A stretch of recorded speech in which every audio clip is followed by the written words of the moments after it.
Covaxin का third phase हमारा परसों से शुरू हो जाएगा।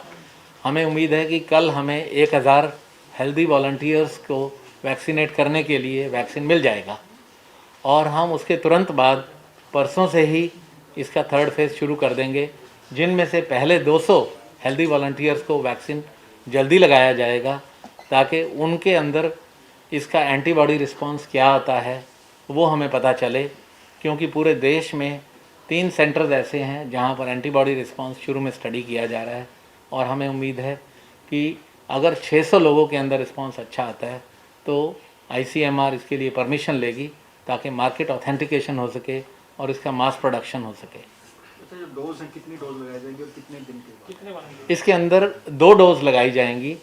पहली डोज लगाने के 28 दिन बाद दूसरी डोज लगाई जाएगी। ये इंट्रामस्कुलर लगाई जाएगी शोल्डर में और उसके बाद एंटीबॉडी का रिस्पांस स्टडी किया जाएगा। अच्छा, आपसे पहले जो 2 फेज रहे हैं उनके रिजल्ट किस तरह के? पहली 2 फेज़ जो रही हैं उसमें बहुत कम हेल्दी वॉलंटियर स्टडी किए गए और उनके रिजल्ट्स में 2 चीज़ें स्टडी की गई। एक तो कोई ऐसा एडवर्स इफेक्ट आता है या नहीं जो उसका मेन पर्पस था, और दूसरा उसका पोटेंसी कितनी है।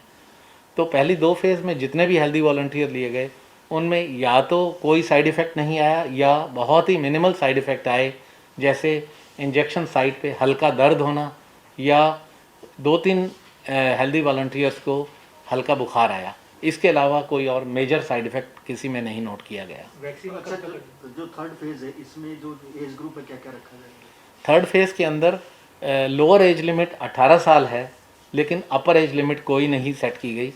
कितनी भी एज का आदमी इसके अंदर रजिस्टर करवा सकता है। इसके अलावा एक और भी सुविधा है कि जहां पर फर्स्ट और सेकंड फेज़ के अंदर जिन्हें डायबिटीज़, हाई ब्लड प्रेशर, गुर्दे की बीमारी, हार्ट की बीमारी थी, उन्हें एनरोल नहीं किया गया था, लेकिन थर्ड फेज़ के अंदर कोई भी रोगी अगर डायबिटीज़, हाई ब्लड प्रेशर, गुर्दे की बीमारी का है उसे भी इसके लिए रजिस्टर किया जा सकता है। आप लोगों को कितना विश्वास दिलाना चाहते हैं कि कब तक ये मार्केट में आ जाएगा और कितना सफल रहेगा? देखिए, अभी जो 2 वैक्सीन करीब करीब बनकर तैयार हो गए हैं और लास्ट फेज़ ऑफ ट्रायल में हैं, वो दोनों वैक्सीन लाइव एटेन्यूएटेड वैक्सीन हैं और ये हमारा जो वैक्सीन है भारत बायोटेक के माध्यम से जो बनाया जा रहा है ये किल्ड वैक्सीन है और कहीं पर भी देखा जाए तो किल्ड वैक्सीन जो होते हैं वो ज़्यादा सेफ होते हैं।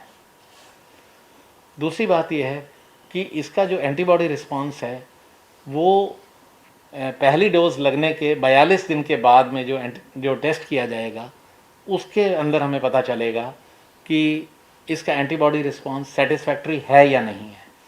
और अगर एंटीबॉडी रिस्पांस सेटिस्फैक्ट्री है, जो मुझे लगता है कि जनवरी के पहले हफ्ते में पता चलेगा, उसके बाद मास प्रोडक्शन होनी चाहिए और उम्मीद है कि फरवरी मार्च तक जो है ये ज़्यादा प्रोडक्शन हो जाएगी। तो इसकी एफिकेसी जो अभी तक है हमें लगता है कि ये इसकी एफिकेसी भी 90% या उससे ज़्यादा होनी चाहिए। क्यों? 40 मौतें। हाँ, 39।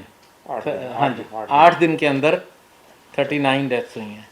तो हमारी तो कोशिश ये है कि एक भी डेथ ना हो, लेकिन कई पेशेंट्स हमारे पास जब आते हैं तो बहुत सीरियस हालत में होते हैं। ऐसे पेशेंट भी कल आया, जैसे एक पेशेंट उसका ऑक्सीजन सैचुरेशन लेवल 35% था, लेकिन हमारे डॉक्टर अपनी जान की परवाह ना करते हुए भी उनकी केयर में जुट जाते हैं और हमने ऐसे पेशेंट कई बचाए हैं जो बिल्कुल बुरी हालत में थे, जिनका ब्लड प्रेशर रिकॉर्डेबल नहीं था, जिनका ऑक्सीजन सैचुरेशन 30-40% था, उन्हें भी बचाने में कामयाब रहे हैं।